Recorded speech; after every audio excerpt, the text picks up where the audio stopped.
Hello students, welcome back to the class 8 lesson 5। अब हम बता रहे थे कैसे वो हमारे जो HPS अहलूवालिया हैं, वो बता रहे हैं अहलूवालिया कि किस तरह से उस घर पे चढ़े थे और क्यों चढ़े थे उसके बारे में बता रहे हैं। बोले उसकी जो by its beauty, aloofness, might, ruggedness and the difficulties encountered on the way the peak always meet to it, की मतलब जो उसकी सुंदरता थी, उसकी अलग थलग थी, जो क्या और जो उबड़ खाबड़ थी और जो परेशानियां जो रास्ते में थी, वो सब मुझे क्या करती थी, आकर्षित करती थी। मतलब मैं करती थी, ड्रॉज मतलब आकर्षित करना। एज एवरेस्ट, जैसा कि मैंने वो किया, जैसे कि एवरेस्ट करता है, मतलब ये सब चीज़ें उसके अंदर क्वालिटी है। इट इज़ चैलेंज, ये क्या था, चैलेंज था, चेतावनी। That is difficulty to resist, जो परेशानियाँ होती जो रोकती हैं उसकी इस चैलेंज को स्वीकार करने में या चढ़ने में। Looking back I find that I have not yet fully explained why I climbed Everest. It is like answering a question, why you breathe, why do you help your neighbor, why do you want to do good acts, there is no final answer possible। वो बोल रहे हैं ये अभी जब मैं वापस देखता हूँ, मतलब मैं महसूस करता हूँ कि मैंने अभी भी एक्सप्लेन नहीं किया, मतलब सही से नहीं बताया कि मैंने एवरेस्ट पे चढ़ाई क्यों की। और इस क्वेश्चन का आंसर देना बिल्कुल वैसा ही है जैसे कि अगर ये पूछा जाए कि आप सांस क्यों लेते हैं, आप पड़ोसियों की मदद क्यों करते हैं, आप कोई अच्छा काम क्यों करते हैं, इसका कोई अंतिम आंसर संभव नहीं है। तो ऐसा ही मेरे लिए एवरेस्ट पे चढ़ने का काम था जो मैंने किया। And then there is the fact that the Everest is not just a physical climb. The man who has been to the mountain top becomes conscious in a special manner of his own smallness in this large universe।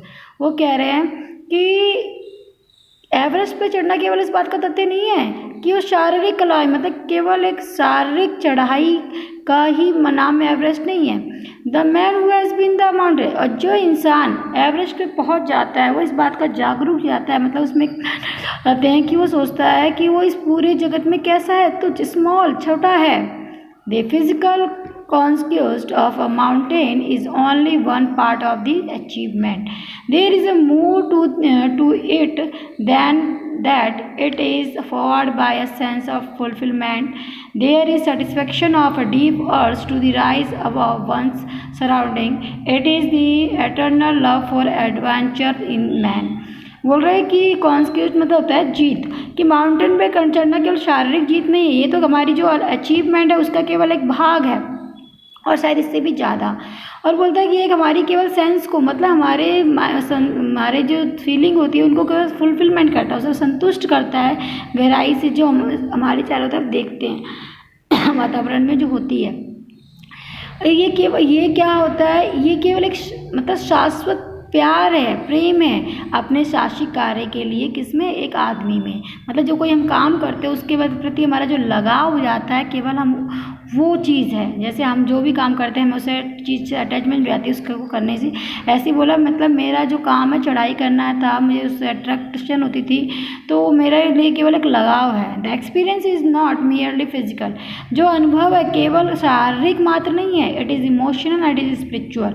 ये एक भावुक भी है और एक आध्यात्मिक भी है, मतलब ये भावुक भी बनाता है और स्पिरिचुअल मतलब आध्यात्मिक भी बनाता है।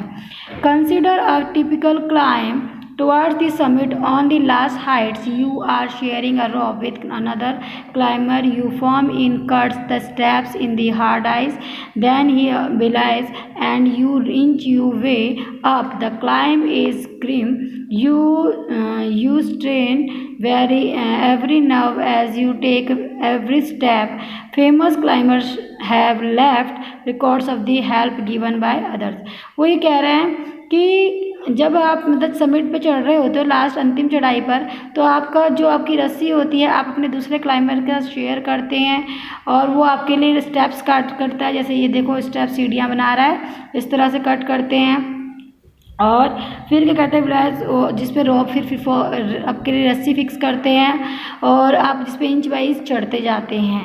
ये सब कौन कर रहा है, जो आपका साथी क्लाइंबर होता है वो। और क्या बोल रहा है कि स्ट्रेन मीन्स क्या होता है, दबाव देना। और वो इस बात, you strain every nerve as you take every step, हर मतलब हर आपके हर स्टेप पे आपकी नर्व पे दबाव पड़ता है, क्योंकि आपका जो और भी बोल रहा है कि जो फेमस क्लाइंबर्स होते हैं वो अपना रिकॉर्ड छोड़ जाते हैं, किसकी मदद से, दूसरों की वजह से, मतलब दूसरे क्लाइंबर्स होते हैं जिनकी सहायता से वो चढ़े हैं उनकी वजह से।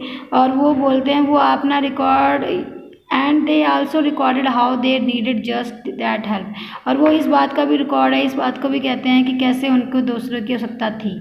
Else they might have even have given up, breathing is the difficult, बोल रहा है कि शायद वहाँ पे क्या हो जाता है, फिर सांस लेना मुश्किल हो जाता है। You curse yourself for having let yourself in your this, you wonder why you are ever undertook the ascent, और फिर ये अचंभित भी कर देता है कि आपने की, एसेंट मतलब होता है चढ़ाई, जो आपका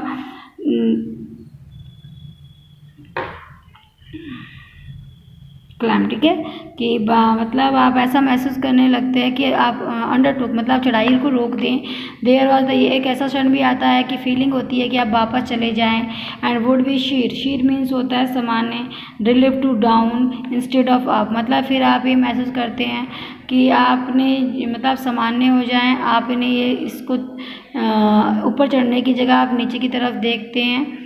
but almost once you snap out of your mood, अचानक स्नैप आउट मतलब तोड़ देना, आप अपने मस्तिष्क को बदल लेते हैं। There is something in you that does not let you give up the struggle, ठीक है। वो क्या कह रहे हैं कि आप फिर अपने दिमाग को चेंज कर देते हैं, मतलब आप सोचते हैं कि मतलब ऊपर जाने की जगह क्या करें, नीचे चले जाएं, परंतु उतना ही कठिन हो जाता है जितना हम ऊपर जाते हैं। आपको पता ही है ऊपर जाना और फिर नीचे जाना बराबर हो जाता है, तो अपने मस्तिष्क को बदल लेते हैं और फिर क्या करते हैं, does not let you give up your struggle, आप अपने स्ट्रगल को ख़त्म करना नहीं चाहते, मतलब जो आप संघर्ष कर रहे हो चढ़ने की वो आप कंटिन्यू रखते हैं। इससे अभी हम नेक्स्ट क्लास में पढ़ेंगे।